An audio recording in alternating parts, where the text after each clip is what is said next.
Hello and welcome to John and James Live. My name is John Hastings and I am with my co-host, Mr. James CeeLo. And today, James, we talk about free speech. Is free speech alive? Is it dead? What the hell's going on? It has been a crazy week, hasn't it, James? Crazy. It looks like I'm wearing a life jacket actually today. It's a little bit chilly. I think we need life jackets. We're all drowning. Could be an allegory. Drowning in chaos at the moment. Could be. So we'll start off with the assassination of Charlie Kirk. I don't know if you saw it, James. I saw it immediately. I've got a friend who's very hot on the Twitter sphere, or X, or it's called now. And as soon as it happened, it seems X is the place where all information sort of gets circulated first. And it was horrific. It shocked me to my core, to be honest, to watch something so... It's pretty graphic. Visual, sort of unexpected. And I wasn't really... I don't know if you knew anything about Charlie Kirk. Did you, James? I'd seen bits and pieces.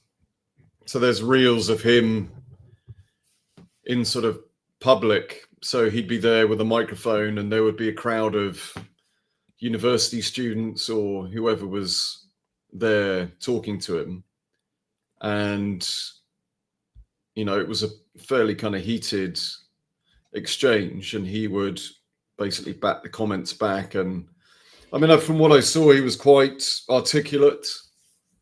Obviously had very polarizing views. I think he's quite staunchly sort of Christian. Am I right in saying anti-abortion, those types of perspectives?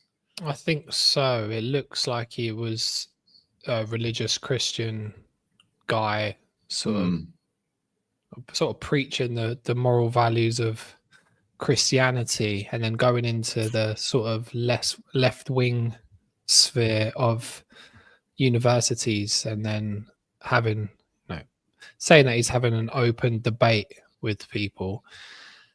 And I guess that would be represented as open free speech of people with different thoughts, opinions. Apparently I looked it up. It's part of the First Amendment. Sorry if I get that wrong, but it's about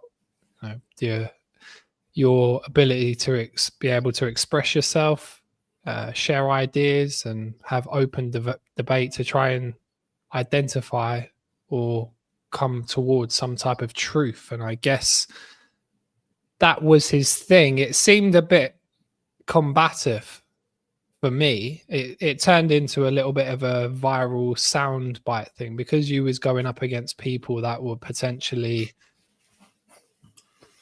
I say maybe some of these people are mentally vulnerable, I would say. Right. And you've got to understand your audience or who you're talking to. Sometimes you can't rationalize with somebody who's just not... Maybe they just don't have the ability to rationalize on that level or regulate their emotions to be able to have a discussion. So it's, you're going utopia of all of this, isn't it? When you're having a discussion, a debate, whatever, is... everybody's going to have their view. Everybody's going to have their own perspective. But it's the willingness to listen to your opponent. It's the willingness to consider that actually your perspective might be wrong, or understanding where the other person is coming from. So everybody's lived experience is different. Yours is different to mine. So we're all going to be influenced by what we've grown up with, what we've been exposed to, and that will very much talk to the narrative as to our view of the world generally. But if you go around holding staunchly to that viewpoint and refusing to hear anybody else's perspective or to listen to rational thought, then these are the situations that are going to occur, that you've just got where somebody's opinion is being held so deeply and strongly that everything else just is insignificant. and doesn't compute. That works both sides, doesn't it, James? I think for a guy like Charlie Kirk, if you enter the arena of debate, you're sort of entering the arena of you've already got a fixed belief system, and then you're just trying to persuade somebody of their, to change their belief system, and then you're already in a battle. You're not having a conversation to arrive at a truth. No, you're just forcing your opinion through, and there's never a win-win in that respect. It's like if you're trying to impress your views on somebody else, it's not going to be a balanced discourse. There won't be a good outcome from that. But if you can sort of say, well, look, okay, I understand where you're coming from. I get it. I have empathy for you in that perspective. Can I offer you something a little different, from my perspective? And then you go, oh, okay, yeah, I can see, where that's coming from. And then you meet somewhere, utopia is you can meet somewhere in the middle. And that's a balanced debate. You can say, actually, what I thought was true, or that belief that I held, now I'm actually challenging it myself because I've listened to what you said and I've understood what you said. And I think the weight of evidence you've put forward has led me to believe that there might be an alternative. Yeah. Or not. Or, or you may say, well, actually, I have listened to what you said, and I still think that, my perspective is right. I'm respectful of yours, but I think, I don't know that you've done enough to actually change my mind on this. And all we can do at the end of the day is beg to differ. So, but if it comes to sort of heavy-handed, I'm going to beat you over the head with this opinion until you succumb, is never a good outcome. It's not. Paveen says perspective and lived experiences are key. Yeah, I definitely think context, perspective, and lived experience. Sometimes it can be subjective. You might have certain experiences that happen to you that you feel, then you generalize other people because you've had that one experience. So I would definitely be a little bit observant of sometimes lived experience, although again, you got to take lived experience into the equation. It's very, very powerful. And like what you said with the Charlie Kirk scenario there, James, what do you feel about when you start a conversation from a non-negotiable religious position? Will you always run into a clash because that's basically an immovable object? And I think it's symptomatic of anything that if you've grown up in a particular religion, it's so intrinsically bound to your sense of identity and what you think you know to be true. Yeah. Because, the families that you've interacted with, the friends of your parents, the community, everything that you've held dear is intrinsically linked to that situation, that religion. If that then becomes questioned, it questions everything in terms of your belief system, your upbringing. And, there are people, you hear countless stories of people who've grown up in those communities that have since rejected that, because some of it is predicated on only staying in those communities and not experiencing the wider world. And seeing where those belief systems can sometimes fall down. Yeah. And I think for me, religion is, I completely get it, especially, now it's always been relevant. It's always been something that people need some level of meaning to make sense of the world and what's going on in it. And it's a series of doctrines, or it's a guide book of how to live your life, and the people that you're interacting with, again, making sense of it. But I think and the unfortunate situation is when possibly common sense falls down or isn't part of that's when I take issue that actually the humanity is lost because of the doctrine, because that's what's written, Yeah. and there's no questioning around it. It's just blind faith. That's when I, you know, becomes like an slightly, interpretation, doesn't it, James? yeah. Of, text that's thousands of years old. Then you're trying to bring it into the context of modern life and is it still relevant now? In this day and age, Yeah. religions are created as a solution to a problem that exists at that moment in time. To galvanize, to bring people together, to survive. It might not be relevant now. Yeah, it's definitely can it be adapted? Questionable. It's just, for me, when you're having a discussion and you're already fixed, I think it does become, if your beliefs are not, I wouldn't say, I don't know if loose would be the right word to have, but more like a cognitive flexibility around how you think, that you could potentially always be wrong. I like people that can argue themselves out of what they believe.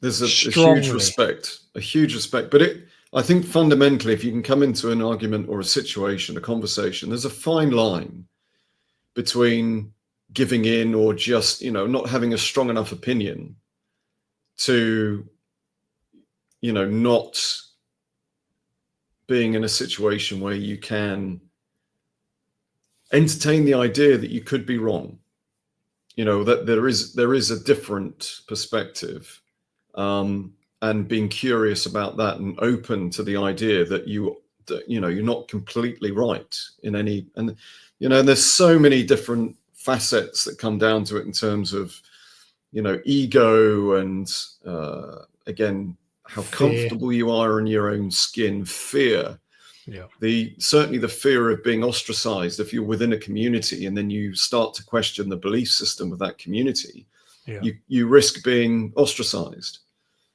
And because you was Catholic, James, was it? I was baptized Catholic. I'm from a sort of English Irish background. What was you Christian? Yeah, Christian. I was Christian. Yeah. So I get those two sides. I'm not. I would say I'm probably agnostic. I actually got an A star at school, James, in religious education. You'll be proud of me. And I went to a school called Christ School, so it was quite a religious school. But people even at that school, they sort of took it as it was in terms of religion. It wasn't really that serious. And I don't know many religious people who actually understand or read the text. Would you say 99% don't? Would you say, James, in that sense? I don't know, mate, to be honest with you. I mean, the certainly the Christians that I've come across have read passages of the Bible. Yeah. I think and again, it's a set of guidelines. And I know, people will look to it for answers when they are struggling, when the challenges come. And you know what? There's a level or a part of me that's a little bit jealous of that, because 100%. having to navigate life generally is tricky. And to have something that sort of comes up that relates to a particular situation, how you deal with your fellow man or woman. If you can have a set of guidelines or a text that will enable you to make sense of what it is you're facing, seems to be a good thing. But again, not to lose agency and common sense as to where you are, and not to relinquish and say, well, actually, I know the situation calls for compassion, but the text is telling me something very different. Let's go to Nancy, James. Nancy, on this one. Can you read it out, James? So, go for it. While I may not identify as Christian, I believe that individuals should embrace their gender identity. Men should be men and women should be women. Changing one's sex raises questions about the natural order. I also believe it's important to stand firm in our beliefs while remaining open to the perspective of others. We should avoid imposing our views, especially in environments where people are resistant to new ideas unless they express a desire for them. I feel that's the sole reason why. Just seeing the rest of it. I don't have the rest of that. No, it cuts off there cuts off. Nancy, so we can't see the rest of that. So what do you think about that first bit, James? Because there's a big identity battle, isn't there, between, you know, what is a woman, what is a man, masculine, feminine energy, trans debates. For me, I think maybe they've been blown out of proportion and they are a distraction. You know, I live, you know, in a very multicultural place in London. How many trans people do I see on a regular basis? Maybe one every 2 or 3 months. That's the reality. That's been truthful. That it's not like there's tons of trans people, you know, taking over London. It's I don't see it. So I don't know. What do you think about the whole debate? Yeah, it's fascinating because neither of us are living in the body of someone who feels like they were born into the wrong gender. So we cannot begin to imagine what that must be like for an individual, knowing that there's something off, that they don't identify. So I have huge sympathy for somebody going through that. Yeah. And I think it's very easy for us to judge and to ridicule and laugh at people who are struggling with that. Yeah. And the resultant outcome, you know, going through gender reassignment or whatever that looks like. I mean, because if you're a male, like say a heterosexual male, maybe like us, to go through a procedure to like cut your bits off, you wouldn't do it. That's you no wouldn't joke, do it for shits and giggles. You know, there's no. You gotta be fucking serious way to do that. Why would you put yourself through that? Yeah. Just, you know, for attention. All the hassle of society, all the hassle. You know, I know somebody who's very making over $1 million a year in the law industry, and decided in their 50s that they wanted to become a woman, and that was probably, it was basically, you know, meant he was going to lose £1 million a year, ostracized from work, you know, ostracized from the people that he had grown up with, disconnected from his parents as well because they couldn't really handle it. You just wouldn't go through that unless something inside you was saying that's what you wanted to do. The compunction to do it. It's just. So I got empathy for that. That's hard to do it, isn't it? And then that's very different from somebody who's an extreme personality who's forcing, you know, pronouns on people. Not all trans people are the same. Just like any human is not the same. Just because they're trans, you can't then say they're some crazy left-wing ideology, because the person I know is very civil and quite open to different conversations. Well, this again, I think, brings us on to, you know, that question of immigration and the marches in London, which I think there was over 110, 120 odd thousand people that were there, allegedly, of this kind of polarized perspective and dehumanizing element of, you know, we can all come together against a common enemy as long as we dehumanize them, because we don't have to consider them as individuals. Yeah. Because that's uncomfortable. If we can just lump them together as an entity and a faceless entity, it's much easier to be able to judge and to have strong emotions, negative emotions about that particular faction. If we start to look at individuals and getting to know them and taking the time to say, well, actually, what are their intentions? You know, the situation that they're in is untenable. And they are forced to be in this situation. Now, that's not saying that everybody is in that situation. And always, in any way, shape or form, of any faction, there's always going to be, you know, an extreme. Yeah. You know, that people are taking advantage, that, you know, it's just, that's the way it is, but they are the minority. Is that where the conflation comes, James? Because now it seems like there's a a generalization all the time, isn't there? And it's pretty astounding. So I went to the freedom of speech march on the weekend. Yeah. I'm not in allegiance with Tommy Robinson. There's things about that guy that, as a leader, I would question integrity. But on the other hand, I've got massive respect for somebody who's actually doing something in the world, trying to make a change or doing whatever he believes in. He's got a freedom of speech, I believe, to have a voice.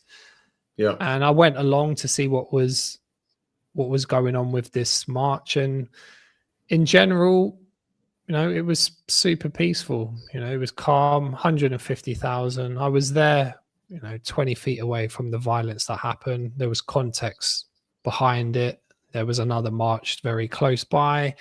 The police had pinned everybody into a side street. Nobody could, connect with the main event. You couldn't see the screens. You couldn't hear anything. People have traveled for hours and hours from all over the country, and they just stood in the rain on a side street. You get thousands of people doing that, getting blocked off with no communication.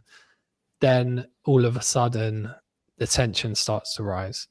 Yeah. And then there's some offshoot of violence. So there's always context to a situation, isn't there? But, and I have to believe that, people were there because, they were just looking for answers. They're just looking for solutions to their situation. And yes, there were going to be people there, using it for violent means and to cause disruption, because, any protest, there's always going to be a faction that do that. But I would like to believe that the majority of people were there showing solidarity, just trying to figure shit out and go,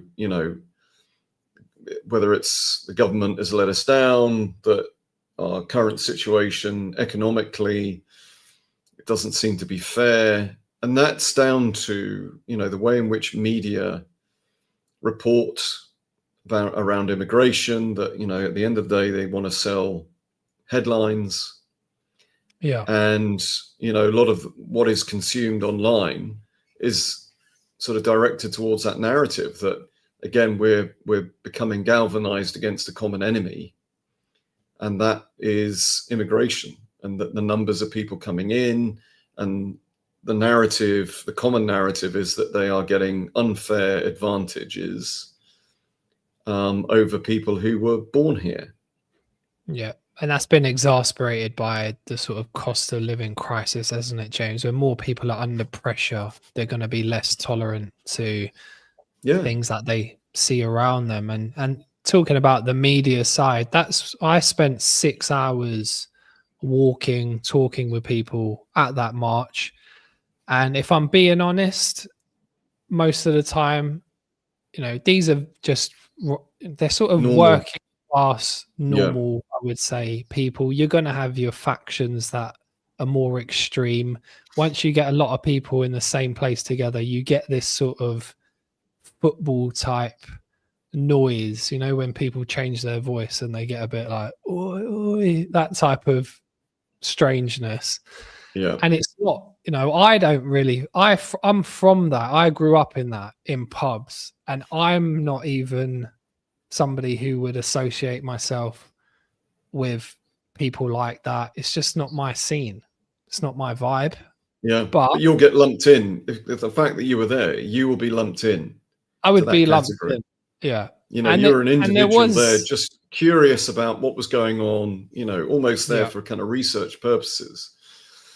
And there was other cultures there, I wasn't there, James. Yeah, there was black people, Indian people, Chinese. There was a lot of tourists, basically. I saw like an Indian family, like on their bike with small kids, like going through the middle of it, just completely oblivious to everything that was going on. Yeah, just enjoying their holiday. But there wasn't. When you hear the media, when I came away from the event and I watched the media coverage, that's what really took me back a little bit, James, to be honest. It made me feel incongruity. Yeah, even I don't have to believe there was things that was said on the stage that I didn't agree with at all. I would say, wow, that's a bit extreme, or you're goading people to move in a certain direction maybe I don't really believe in, or there's no context to that. But Mm. the media coverage was very biased from institutions that are meant to be unbiased, Impartial. Yeah. impartial. That was quite scary, James, to see that level. Even downplaying numbers. All they focused on was the incidents with the police. There was no context of how big it was, what was said, the normal people on the street. And then you've got people watching the news who are from minority demographics, and all they're going to think is, I'm fearful to go out. Mm. And it becomes more like irrational, like an irrational fear of a group of people with saying angry white males, which again could be quite inflammatory, couldn't it, if we flipped the script? And I don't know, what do you think about that, James? Because the congruency with media is a little bit, it's a problem, isn't it? It's propaganda. It is. But I was going to kind of push it back to you to say, what would you think would be a solution to have balanced discourse around this, that we don't then get that groupthink mentality from social media? You think of TikTok, people watching TikTok, you get an individual there who's got a view. Now, depending on whether he resonates or she resonates with you, or they resonate with you, as to whether you believe then that to be your internal narrative and your perspective on this. The more you listen to that individual, the more that you can then be swayed in a particular direction. So how do we have a balanced view, and how do we make sure that we very much keep in mind the humanity of the individuals, and they're not just turned into this amorphous blob of polarized or galvanized entity that we can then start to sort of say, well, that's the case, that's my belief system, and not listen to the individual cases. Yeah. And start to question. I mean, what do you think the solution would be in that respect?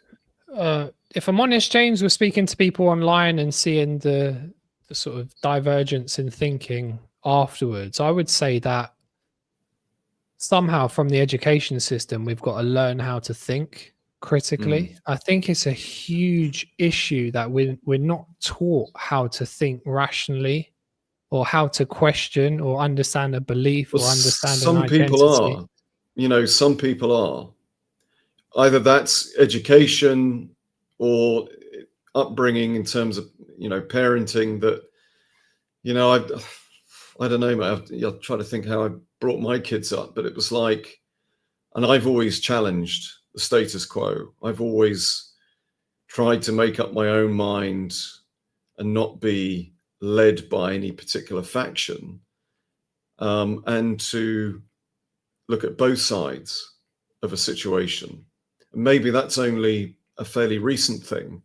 I can't say I've always been that way, but I think in any sort of situation, maybe it's having done some work on myself. I think you're the same, that you suddenly realize that, we're all fallible. None of us are perfect. We all have our flaws and foibles, and, you start to understand the human condition, to know that what you see is very rarely what is going on underneath the surface. It's always more nuanced than you would think. I think there was also, James, on that side, there wasn't one member of parliament that showed up who was asked to speak at the event, which shows how disconnected we are from authority. Yeah. How does that be? You would think 150,000 out on your doorstep. You've got the richest man in the world on a big screen outside the Houses of Parliament, basically telling the people, captive audience, to get rid of your government. and there's nobody from government with any leadership that's, talking to the people and trying to understand what's going on. They've just been labeled far right extremist and been called goons, far right extremists. And you can objectively, you look at it and you think, even though I don't particularly resonate with the people there, that's not people I would potentially call to say, let's go out and, we're not going to get on. I don't, we might have completely different interests, but that doesn't matter. And I think going back to the freedom of speech piece, I mean, the fact that we have in the lexicon political correctness, that is a term, kind of gives you an idea, doesn't it, of where politics has gone. It's or politics speak is where you won't give a direct answer to a question for fear of it being litigious, or that you would be able to be, hauled over the coals for it. So, there is something to be said for having an opinion, a strong opinion, and, sticking to that and not trying to placate. It's impossible to please everybody.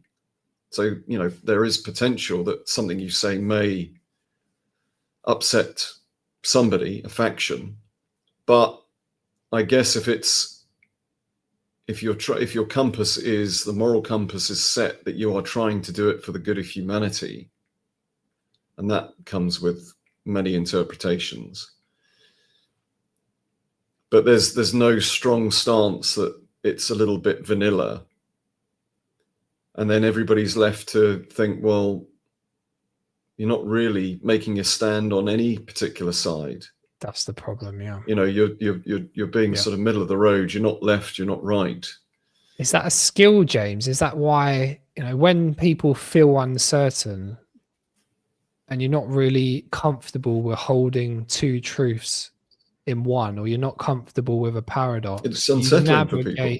You navigate towards people who show high levels of certainty, and they can be wrong. And just like with the Charlie Kirk situation, this guy was extremely good at debating. He was he looked to me like he maybe was on a spectrum, like a Rain Man type of guy who could, recite facts straight off the top of his head, extremely intelligent, quick. But just because you're good at debating and you're a fluent speaker, doesn't make you right. Doesn't make you right, James. But you will have been in situations, I've certainly been in situations where either myself or somebody else has gone somewhere, and because they acted in a particular way, it was accepted. And if you say things with sufficient authority, that you're believed. They believe it. Yeah, they believe it. It's like if I'm acting a bit cagey and nervous, people will go, oh, yeah, I'm not quite sure about that. But if you go in with enough confidence and conviction in what you're saying, you can convince people of lots of different things that ordinarily they wouldn't believe. Yeah. But if you say it with enough authority, conviction, and possibly loud enough sometimes, you can get away with a hell of a lot.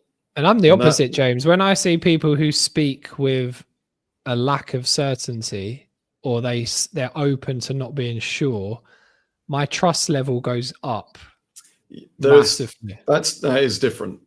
The nervousness or the honesty and the openness to say, look, I don't have all the answers.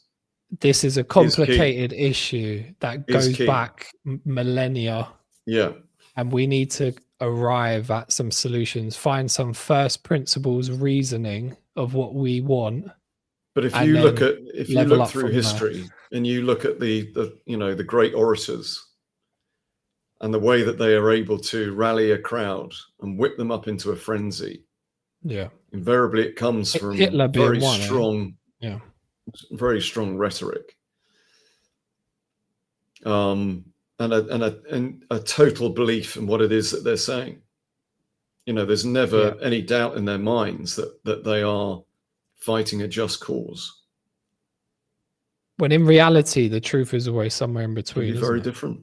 it can be very, very different. So yeah, so if we move from we've got the, let's not beat around the bush and condone any type of political violence. A guy getting shot is just, this is psychopathy, isn't it? This has gone to the point of it's absolutely insanity that you can show up to somewhere, have a conversation in a modern world.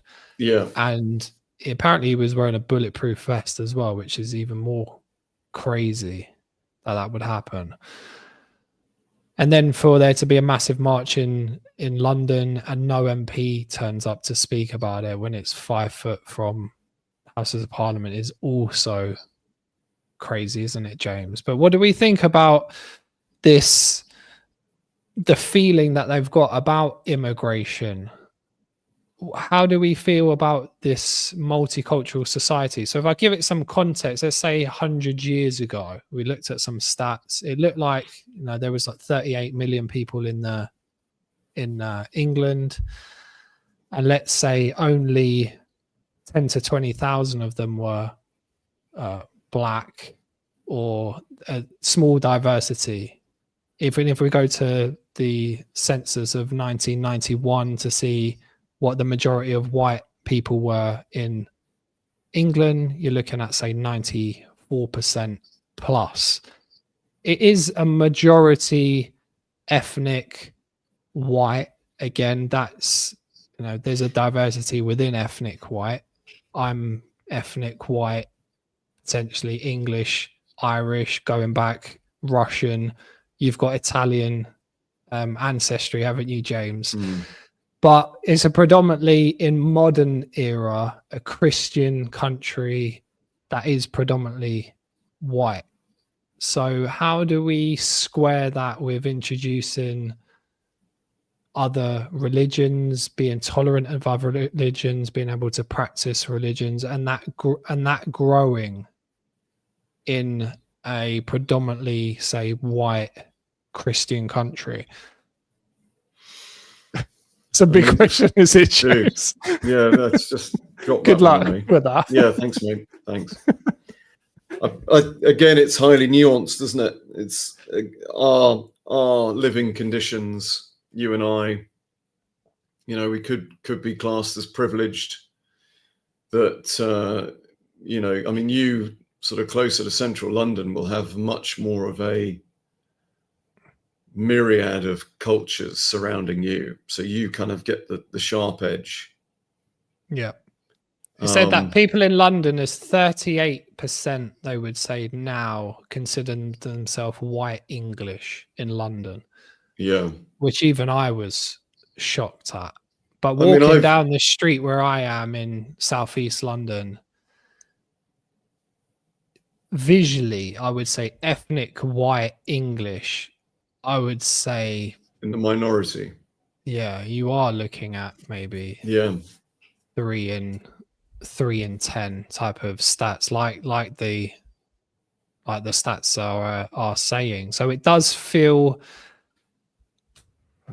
Has it changed a lot? I grew up in a very multicultural society in the 90s, so I'm used to, most of my friends were black, Indian, Chinese. I've lived with a Pakistani guy as a flatmate who was a Muslim. I also lived as an adult with an Italian guy, a black guy, and a Mexican. So I know I'm very entwined in this. It sounds like a joke, doesn't it? You had all the makings of a joke there, mate. But yeah, it does sound like a joke. But the left wing would say, if you mention anything about race, you cannot say you've got a black friend as your sort of anecdote to your racism. So what do we say about people that are not as comfortable with the ethnic diversity in a country like? Well, again, I see from that perspective of the tribal element of being able to relate to people who are a bit like you, who are a bit and like skin color comes me. Into it, doesn't it, James? We don't language barriers. There's always that sort of ambiguity of, the not being able to, especially if they're talking in their own language, not talking, and you can't understand. So your brain then immediately sort of starts to say, well, what are they saying? Are they having a joke at my expense? Are they, looking to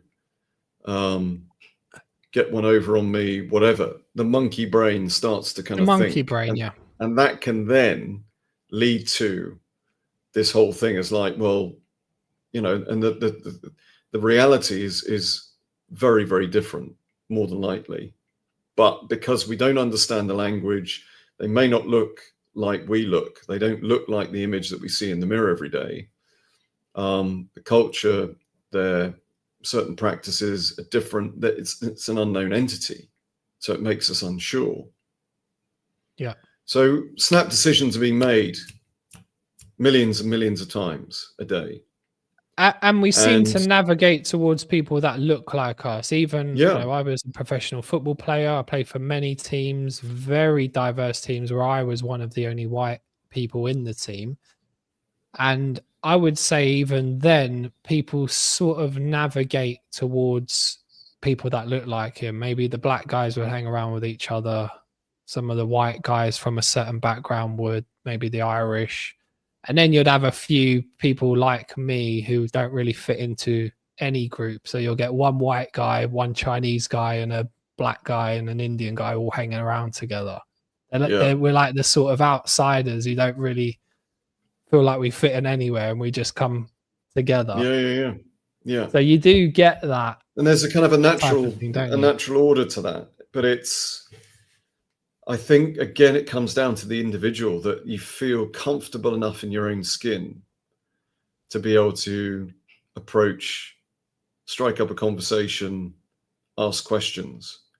I think if you feel that everybody's a threat, and it doesn't even need to be ethnicity.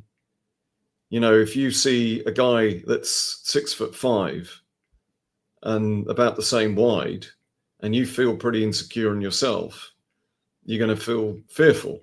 Even that guy could be an absolute puppy dog. Yeah. And have the best of intentions and the nicest guy possible. But because of his size, you can immediately make up all sorts of assumptions. And again, it depends on how vulnerable and what your level of anxiety is at that moment in time. Yeah.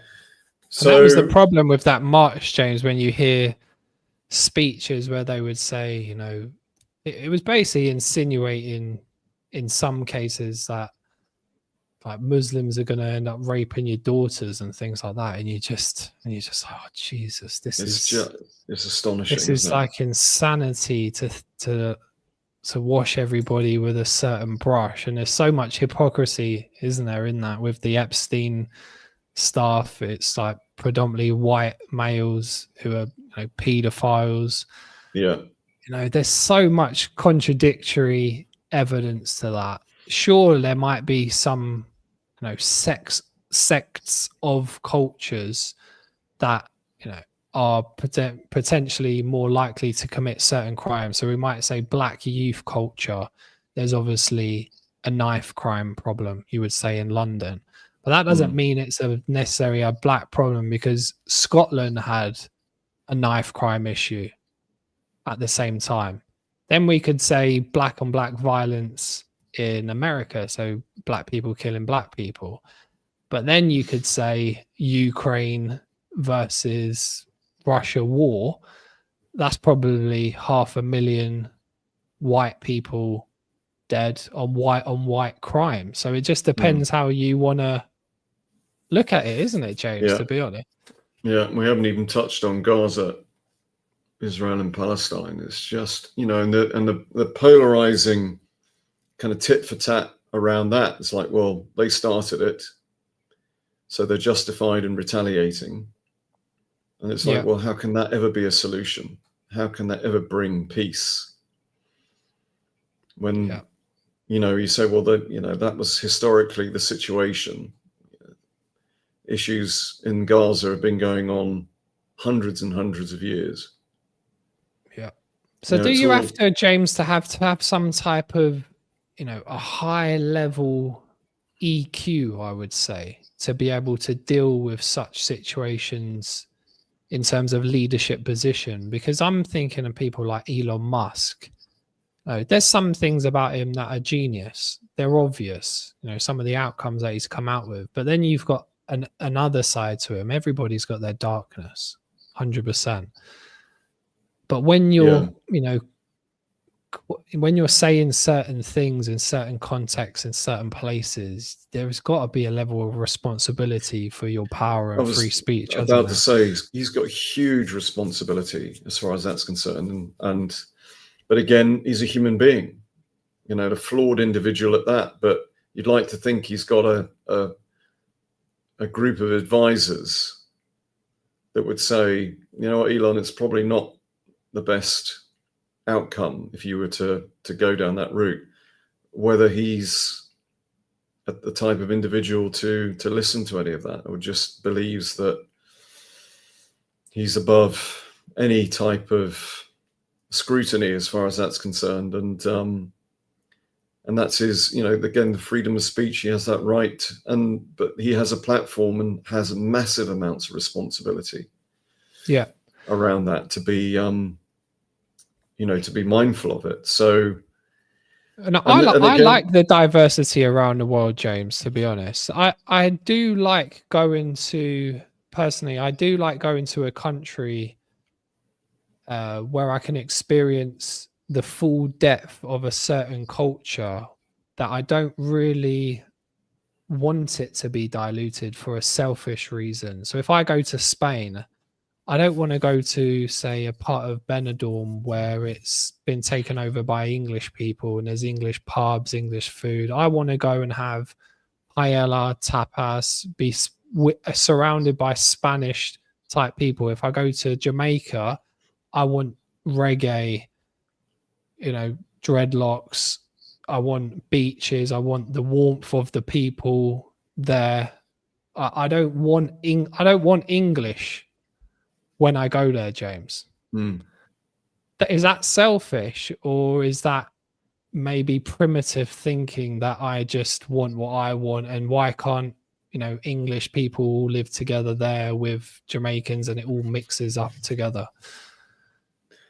Yeah, I think it's all part of that, the education bit, isn't it? That, and being privy to different cultures that you're not used to. And it's it's a growth mindset type thing, isn't it? To not just stick to what you know, and to observe and be mindful of other people, and to assimilate as well, James. If I was to go and live in the Middle East, for me, and they said to me, Jordan, you've got to wear the whole headscarf, top to bottom, gown, if you want to live here. We observe this religious doctrine, and this is what we do here. Like 90+% of people, this is what we're doing here. I'm happy to go and experience that if I want to go and live there. I'm happy to wear their dress, of their culture. But am I saying that just because I'm not a religious guy and I haven't got strong foundational religious beliefs, so I can be more fluid with, if I go to Armenia, which is more Christian Catholic, I'm going to basically just be polite and adopt whatever rules that they've got there, because it doesn't really affect me. If I go to Dubai and I'm in a Muslim country, I loved it in Turkey when I went there, and they had the sirens going off for, the religious prayer in the day. I felt like I was back in time. I liked it. But would I want that in England? No. I wouldn't want to live in that. Yeah. But I loved it in Turkey. Experienced that. And Turkey was more open than you would actually think. And outside of the mosques, there was a mosque in Izmir, I would say. There was transsexual prostitutes, James, in Turkey, which I was quite surprised. So they're actually more liberal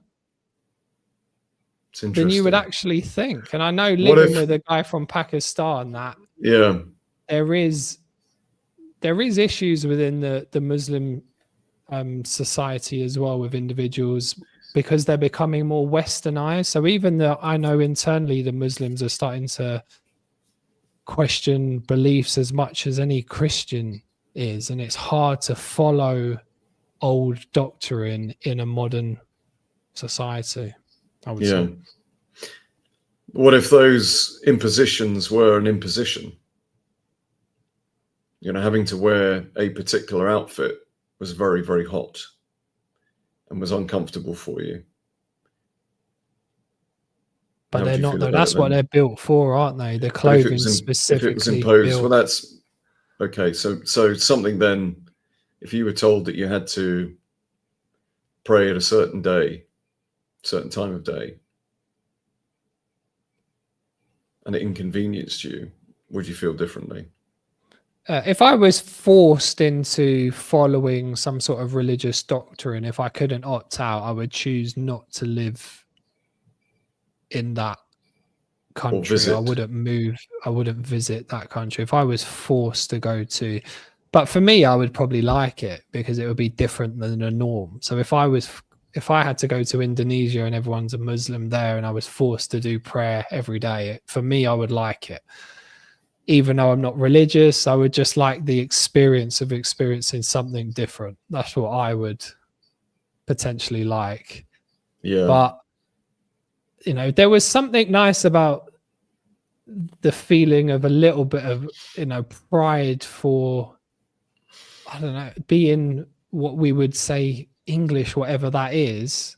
But there is something there, isn't there? There is a pride around a place where people want to come to, where tolerance is high, where people stand in lines, where people are, you know, quite courteous of each other. If you bump into somebody, the person that you've bumped into in England is more likely to say sorry than the person who's the perpetrator. That's the type of English culture. Maybe a stiff upper lip, or maybe a more reserved type of character who's more maybe thoughtful and considerate. There is so much beauty in what we maybe call English culture. If you go to other cities, sometimes you go to certain cities and it looks like mayhem, doesn't it, in comparison? Yeah. So we've got lots to embrace here, haven't we? Maybe we are doing something right as a culture, wouldn't you find, James? Yeah. And there's you know, that fine line again between sort of having pride in being British and what that entails, and having a national identity. I mean, you've also got to think about tourism, and that people will come to see very British institutions. Yeah. You know, they'll come to see, you know, the Houses of Parliament, go to London to see Big Ben, to go to the Mall, you know, to see the pomp and ceremony. You know, I'm sure there's. I'm not a royalist either. Are you a royalist, No, James? Because even the royals 100 years ago changed their name from Saxe Gotha, which is Germanic descendants, to the name of Windsor. Windsor sounds very English, doesn't it? Whereas Saxe Gotha doesn't. Find the concept of royalty, politicians and celebrity, a really interesting concept. The fact that they are just human beings. We're all human beings, and yet there are certain human beings that we will, you know, revere and put on a pedestal, and it's what they represent. And I know that it is a way in which we keep a sense of order, but they are, at the end of the day, human beings like you and I. So why are they treated differently just because of their birthright, or because they happen to be on TV? You know, why do we listen to them anymore? Yeah. It feels like institutional inequality, and it's something we'll talk about in a different talk, because I think a lot of this comes to classism, and we are fighting, you know, poor people or middle class are fighting among ourselves when there are elites across the world that really don't, you know, fit in the pocket of a nation. They're working beyond that, to be honest. They're sort of multinational empires and control. So Nancy would say here, James, so it says, I wish to experience your culture when I go on vacation to Scotland and not just my own. I resonate with what you are saying. I believe it's important to be flexible. We have been facing the same issues you just described, John, for ages. The problems often arise when a particular community tries to take over a place that isn't theirs.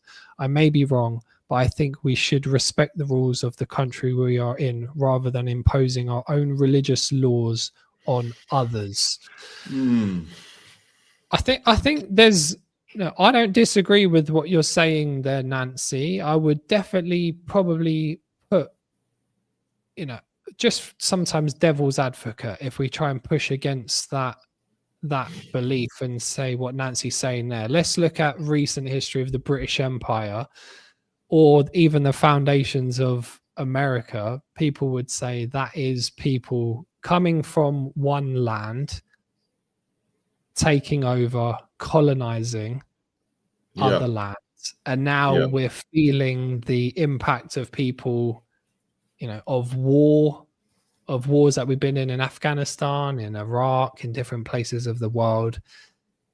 Innocent people are now fleeing those destabilized areas and coming back to areas that are more stable, I would say. So, India was a British colony where Nancy is now. Pakistan was. A third of the world was part of the British Empire. So can you reap the benefits and then expect people not to, flee destabilized homelands? It's a complex one, isn't it, James? Because on the surface of what Nancy's saying, I don't want to go to India and experience England. I want to experience the depth of India, the 400 plus languages, the different religions. I want to experience Indian cuisine, Indian people, Indian culture, practices. Obviously, they've got very positive things about their culture. They're definitely going to have negative things about their culture, like England does as well. But I like that word flexibility, James. You think that's a good word, but you said before it's not always good because you've got to put your flag in the ground, haven't you, at some point? What do you think on that, James? Well, I think it's when the time calls for it. I think we need that was in relation to leadership. That if you're constantly flip-flapping from one side to the other and not having a strong discourse in one way. Would that be if we was to start a political movement? Would we be called the flip-flappers, James? The flip-flappers. We've had so many conversations where we've started with a belief, we've gone completely miles in the opposite. Thank God we're not in politics. Come round in circles and then ended up in sort of mass. But that's why you've got to. But you should be representing the people. There should be that element of what is good for the country, rather than what's good for my political career. Because those people that turned up at the march, they weren't the more middle class people that I sort of would see in different parts of London, like Barnes, Sheen, Richmond. They weren't the chino wearing, got a middle class house, working middle management marketing. There wasn't those type of people. They were potentially more bricklaying types, builders, physical work.